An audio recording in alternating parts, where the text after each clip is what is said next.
Now hold your fist next to your eye. If you were an owl, each one of your eyes would be as big as your fist in comparison to the size of your head. So look at your fist. Each one of your eyeballs would be that big. Okay, now don't actually, but imagine putting your fist in your head. Okay, you would have those great big eyes if you were an owl. Now, why would your eyes be so big? Because I would be able to see more stuff. To see more at night, right? Because at night, there's not a lot of what? Light? Light, right? So at night, there's a little bit of light from the moon and the stars.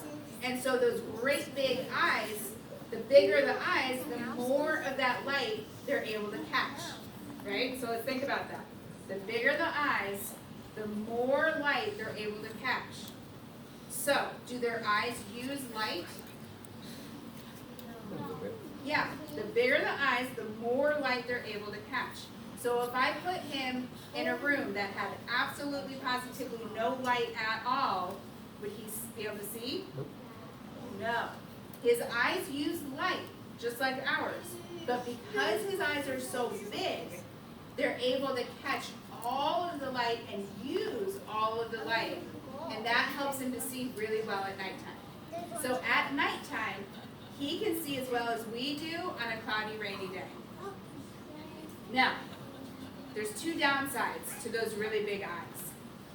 Number one, if I hold my head still, what can I do with my eyes? I can move them, right? I have a 16-year-old son. He's really good at moving his eyes in this sort of direction, like that. We can move our eyes.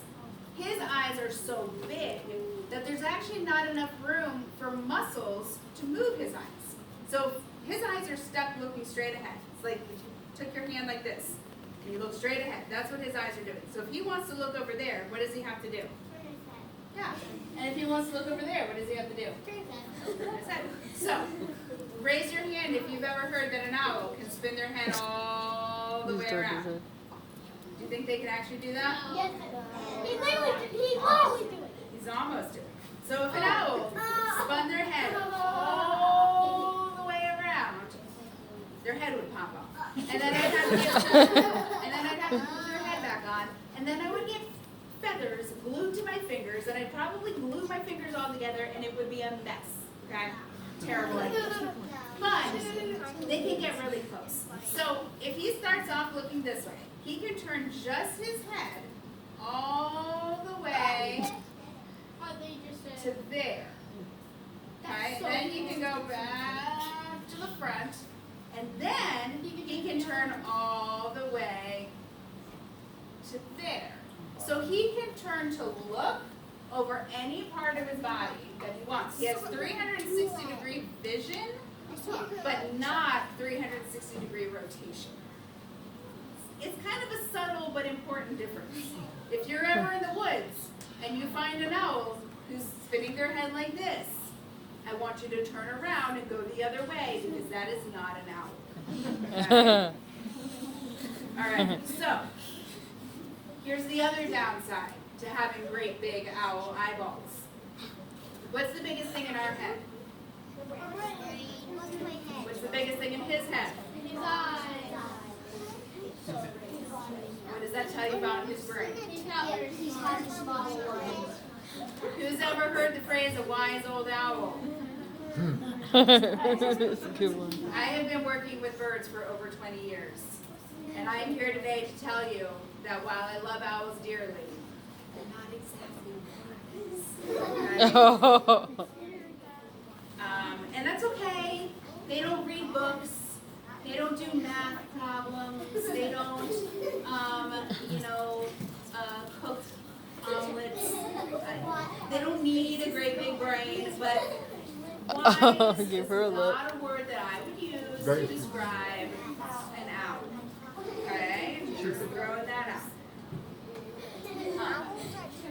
All right, well, let me tell you about him. His name is Archimedes. We call him Archie for short. And you might be noticing to yourself, why is she carrying Archie on the perch instead of on the glove? That's kind of weird. The other two sat on the glove. He's sitting on a perch. Well, Archie fell out of his nest when he was a baby.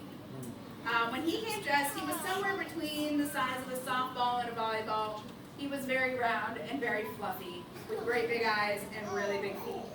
And when he fell, he did two things. He hit his head and he hit his wing. And he broke one of the bones in his wing, which was actually no big deal. We were able to fix that, no problem. He could fly perfectly well, as though he never broke that bone at all. Unfortunately, he also hit his head. And when he hit his head, it affected some of the nerves in his body. So his nerves that connect his feet to his brain don't really work great. So he can stand, but he can't really feel his feet very well. And so when he's standing on my glove, it's kind of hard for him to feel my glove, and so he doesn't have the best balance. So it's easier for him to feel the perch. It's a little bit bigger, it's a little bit more stable. And so he feels more secure standing on the perch. Well, in the wild, what does he use these talons for? Hunting, right? If he has a hard time feeling his feet, would he be able to hunt out in the wild? No. So these guys are kind of the top of the top when it comes to hunting. So we have another great horned owl. She weighs about 4 pounds. That is a very, very big great horned owl. Out in the wild, she would be able to hunt a 25-pound raccoon. That is incredible. He obviously can't hunt if he can't feel his feet. So that's why he lives with us. It has nothing to do with the broken wing, but unfortunately, his nerves just don't really work right anymore. All right, does anybody have any questions about Archie or any of the owls that we've talked about, or anything owly? Have any of them had owls? Yes, actually. Let me put Archie away and I can show you.